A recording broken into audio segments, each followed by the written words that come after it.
Alrighty, welcome back everyone. We just talked about the Rose Bowl and if it should be the national championship spot every single year. And Anthony, I do like that rotation idea. I think I love the idea of them playing for the Orange Bowl as well as the national title. That was something obviously they did back in the day. Definitely something that I think would be huge and something that I just think would give a little bit more flavor to that national title game that has gotten a little bit corporate, a little bit of that Super Bowl feel around the national title the last couple of years. Would love to do away with that, and I think adding it to a bowl game would definitely help that. So definitely would be in favor of that, just in favor of rotation in general, whatever that looks like going forward.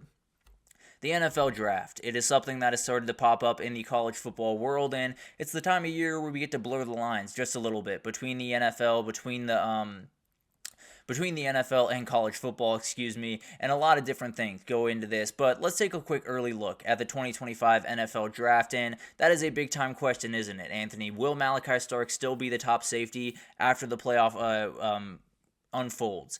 I would tend to say yes. I do think people look at Malachi Starks as just a remarkably elite back-end safety, kind of middle-of-the-field Kyle Hamilton type guy, that I think it's going to be hard to knock him off that perch of number one, but definitely something that could happen for Xavier Watts, and frankly, regardless of where Xavier Watts goes, he's going to make a difference in this game, or at the next level. But at the end of the day, let's go ahead and jump into this, and we'll get into every piece of this later on, I promise you that, but just an early look at where we stand right now, and we'll start with the top quarterbacks in this draft. Cam Ward kind of leads the way. These are all from CBS Sports for the time being. I will have my own rankings a little bit later on, just didn't quite have time with all the craziness going on, so wanted to make sure that was said because this is not how I would rank these quarterbacks. But Cam Ward is number one right here. Shedeur Sanders number two. I think we all understand those are the guys leading the way. And there have been some people that have said they don't have first round grades on them. There have been some people that have said, they shouldn't even go until the second or third round.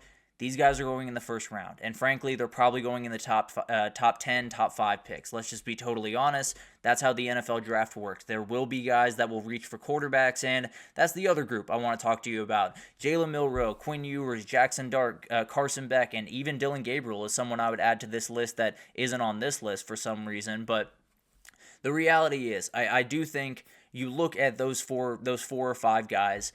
I think two of them are taken in the first round, and I can't necessarily say who those two will be. It'll obviously be decided over the next little bit. I have an idea of who those two will be, but at the end of the day, I think between those five, you will have two more that will go in the first round. Both of them will be reaches. I can almost promise you that. I don't think there's a quarterback outside of those two in Cam Ward and Shedeur Sanders that I would think about taking in the first round, but let's be honest, that's the way this thing works. Quarterbacks are always drafted just a little bit higher than they probably should be. I think there will be at least four first-round quarterbacks. It's going to be a weird group there. I can almost promise you that. So that's going to be an interesting thing to watch. And in terms of who's more scheme-dependent between Xavier Watts and Malachi Starks, I think I'd lean Malachi Starks, but frankly, I think they're both so diverse. I think they're both so incredible, and I think they're diverse in kind of different ways. I think Xavier Watts can come down into the box, play some pseudo linebacker type style, but I think Malachi Starks is one of those guys that you put him in any defense as a center field or safety, he's going to be a nightmare to deal with. So he's very rangy, very smart, and does tackle relatively well at the point of attack. So I think both these guys are relatively not totally scheme dependent. Maybe I'd lean a little bit more Malachi Starks on that one, but definitely a battle between those two and cannot wait to see what they can do at the next level. And then you have the rest of the group. You have Kyle McCord, Curtis Rourke, Riley Leonard, Will Howard. All of these guys, I believe, are third-day picks. Now, what I will say is I do think there are a couple of quarterbacks here that I think guys could fall in love with. And the biggest one to me is the guy that Anthony just said there. Curtis Rourke is someone that I think people could fall in love with. Played the entire year on a torn ACL, had a little bit of a thumb issue going in the back half of that season, is a very, very pro-style quarterback. Is a very confident thrower of the football. Definitely a guy that I think could be quote-unquote fallen in love with throughout this process and go a little bit higher than people are expecting. Will Howard could elevate himself over the next two games. And then I think Kyle McCord's another one where we saw what he did at Syracuse. This guy is does not shy away from anything really. He's definitely a guy that I think will go in the 4th to 7th round, but I don't know. He feels like a guy that I could see being very, very successful at the next level. So overall, very weird quarterback class. Not necessarily a strong quarterback class by any sense of the word, but one that I feel like there's a couple of guys in here that can be really good quarterbacks. I feel like there's a couple of guys in here, whether it's 2 or 3 or whatever, that will end up being quarterbacks for quite some time in the NFL. it's just going to be really hard to figure out who of these 10 are going to end up having good careers. Those top 2 guys feel like safer bets. They don't necessarily feel like safe bets, though. So it'll be really interesting to watch that unfold, and definitely will be something we'll follow going forward. And one of those guys is someone we'll talk about here in a second. But top defensive players in this draft, Travis Hunter leads the way in this and leads the way overall. He is the number 1 overall prospect according to CBS Sports, and it's hard to disagree with that. The guy's an absolute difference maker. The way that I see it right now, he will play cornerback at the next level and then be used at different times on the offensive side of the ball at wide receiver. They could flip that. I don't know. I think it would depend on what team he goes to. But then you do have Will Johnson. Didn't play the back half of the season, but he is a downright top 10 pick, an elite player on the outside, one of the best coverage corners in the country, and definitely will be one of the top guys off the board. Mason Graham, Abdul Carter, the exact same way. I would fully expect them to go in the top 10 unless anything drastic happens over the next little bit. Mason Graham, I expect to be a top 5 pick. Abdul Carter, I expect to be the top edge off the board, not too far after him, if I'm being totally honest. So all those guys, downright elite. James Pierce Jr. is an interesting one because I could see him going in a number of different places, and I think it's going to come down to what Mykel Williams, Jalen Walker, and Nick Scourton look like. When you get to combine time, when you get to all of that, what does that look like going forward, and how do people kind of handle that going forward? Going to be really interesting to watch. I think Mykel Williams could be able to edge above him. I think even Jalen Walker could have edge above him during this process. But James Pierce Jr., very talented guy. I think all of these guys, really, all those edge rushers I just talked about, 10 to 15 range, maybe 10 to 30 range, will find their way onto an NFL roster. All of them, in my mind, are first-round picks, and you're absolutely right. Mason Graham is definitely the best overall defensive lineman in this class. He is an absolute monster, and frankly, a guy that I would be shocked if he didn't become a star at the next level. And then you do have outside guys. Obviously, Benjamin Morrison bringing up the rear. Deone Walker is going to be an absolute monster, probably a first-day pick. But then you got Jahdae Barron, going to be a huge, probably a first-round pick. Princely Umanmielen, Siobhan Rebel, very talented player. Mike Green from Marshall is an edge rusher that you're going to want to watch very closely. Elite in every sense of the word, and definitely could go higher than a lot of people are thinking right now. But we'll go into the depth a little bit later. But those are the top guys you're going to want to watch out for the defensive side of the ball. Some remarkably talented guys and absolutely guys that can be game changers. Travis Hunter leads the way, but Mason Graham, Abdul Carter, Mykel Williams, Malachi Starks, Xavier Watts, it's going to be a special group on the defensive side of the ball, and a lot of guys that I think could have 10-plus NFL year careers. But other players to watch, other guys you're going to want to know about. Tatoria McMillan is going in the first round. He is going in the top 10 at the very least. I think he's mock number 6 right now to the Raiders by Trevor Sikkema over there on PFF. Very talented guy. If they get him on the Raiders with Brock Bowers, ooh, buddy, they just need a quarterback to put it in their general vicinity, and then the game's over. So that's going to be a really interesting thing to watch. Very, very talented player. Pretty much when Travis Hunter is taken, the next wide receiver opening, it is going to be this guy. An absolute freak of nature in every sense of the word, and he is going to be a long-time NFL receiver.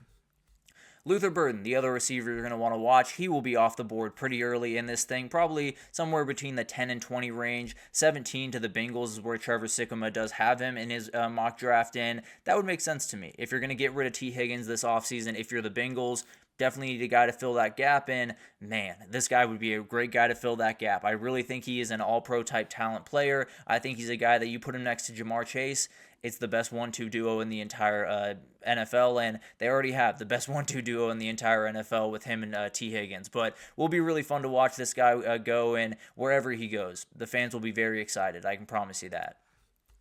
Kelvin Banks is the number 1 offensive tackle or the number 2 offensive tackle no matter where you look. He is in one of those 2 spots, and he's one of those guys that he's going to be taken the second that someone needs an athletic left tackle. He's so incredible. Now, there has been a little bit of talk of kicking him into guard and having him play a little bit more interior. I think he can do both. I think he's athletic enough to play left tackle, but frankly, I am not quite as trained of an eye as some of these people are. So we'll see what happens there. Very talented guy, and maybe if he does move into guard, maybe he'll drop just a little bit below this guy right here.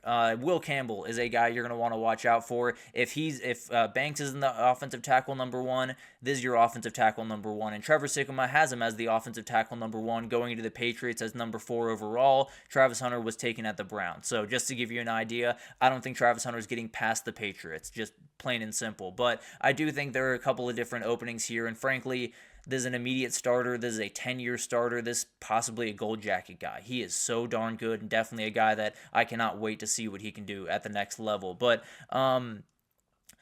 yeah, that is definitely a question that will pop up throughout this thing is what will happen with that Tyreek Hill situation and where do the Dolphins want to go for a wide receiver and who's open for a wide receiver.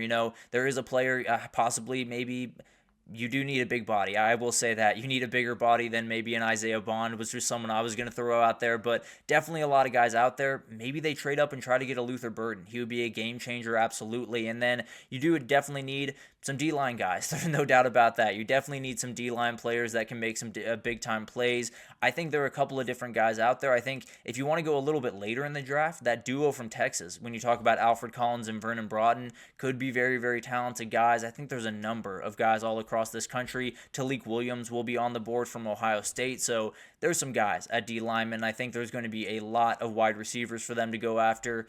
It's definitely going to be an interesting offseason for the Miami Dolphins, and the draft will have a lot of work to do. And actually, we'll talk about one of the interesting options that they could explore. I don't think they'll explore, but we'll talk about that here in a second. Ashton Jeanty, if he is not a Cowboy, what are you doing, Jerry Jones? Plain and simple. He has to be a Cowboy. It is not a question. Don't even think about drafting anyone else. I don't think anyone's going to take him before you at 12.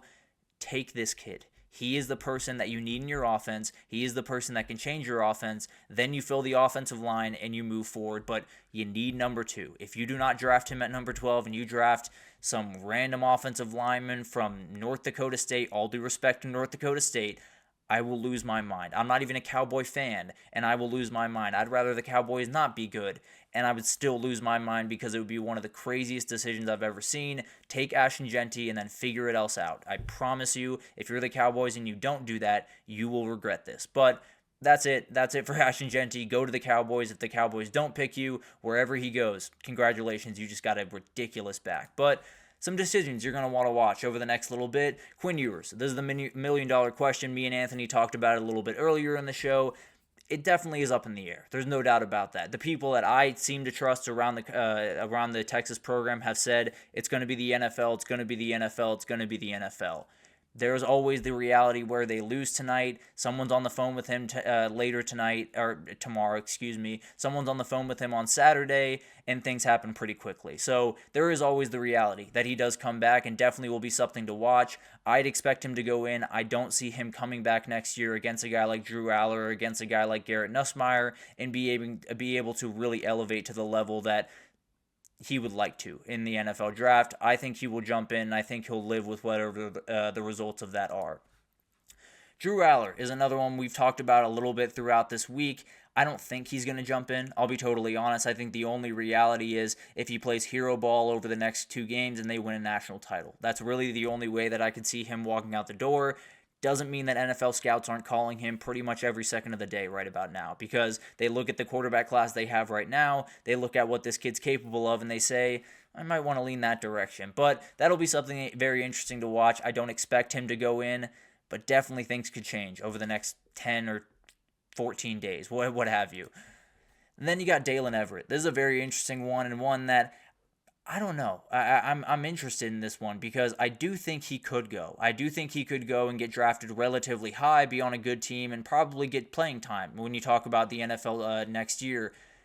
But when I look at this kid and the strides that he's taken over this year, the strides that he's taken to get better in coverage and be one of the best coverage corners really in the entirety of the SEC, I think there's a moment next year where he can become one of the top players in the draft. I think he can become a first-round pick at corner if he were to come back for one more year. I'm obviously not in his corner. I'm not someone speaking into his ear, so obviously he has plenty of people telling him one way or the other of how this thing is going to go forward. But if I'm Dalen Everett, I come back for one more year. I bet on myself, and I say that I'm going to be the top corner coming out. And frankly, I think he very well could be in 2026. Going to be an awesome thing to watch, but definitely someone Georgia would love to have back in. I don't know. I have this gut feeling that he's going to be back in Athens in 2025. But one of the more interesting ones to watch is Nick Singleton and Katron Allen. Pat McAfee might have messed up just a little bit. He was talking on his show and he said allegedly, he did say allegedly, so I'll leave him alone just a little bit, but he said allegedly they are coming back to Penn State for another year. That is a very, very interesting thing. If they do lose tonight and those two come back along with Drew Aller, along with a couple of those wide receivers, and they go out and get a couple of guys, ooh, buddy, Penn State's going to be a lot of fun in 2025, and I'm going to have a ton of fun watching them. But obviously something that we'll unpack in time. These are huge decisions. One way or the other, these guys are going to be huge, huge decisions to watch. And if they go into the draft, they're going into probably the best running back draft that I've seen in quite some time. If they come back, that duo is going to be terrifying for every single defense you face, and Penn State might be right back here next year, if I'm being totally honest. But going to be awesome to watch this unfold, and yeah, I do think there's an argument to be made that I would fully argue that Jalen Milroe should come back for another year. I'm totally on board with you on that. Now, what I will say with Jalen Milroe is kind of what I said with Quinn Ewers. I don't know if they have the ability to really elevate their stock too much next year. I think when you look at next year with Nico Iamaleava and Garrett Nussmeier and Drew Aller and all of these different guys, I think all of these guys are just seeing the quarterback class in front of them and saying, if I can get into an open gym and hit a couple of big-time passes, maybe I can get drafted a little bit higher than people are thinking. So the way that I think about it is maybe they're not all the way there. Not maybe. They're definitely not all the way there. Jalen Milroe and Quinn Ewers.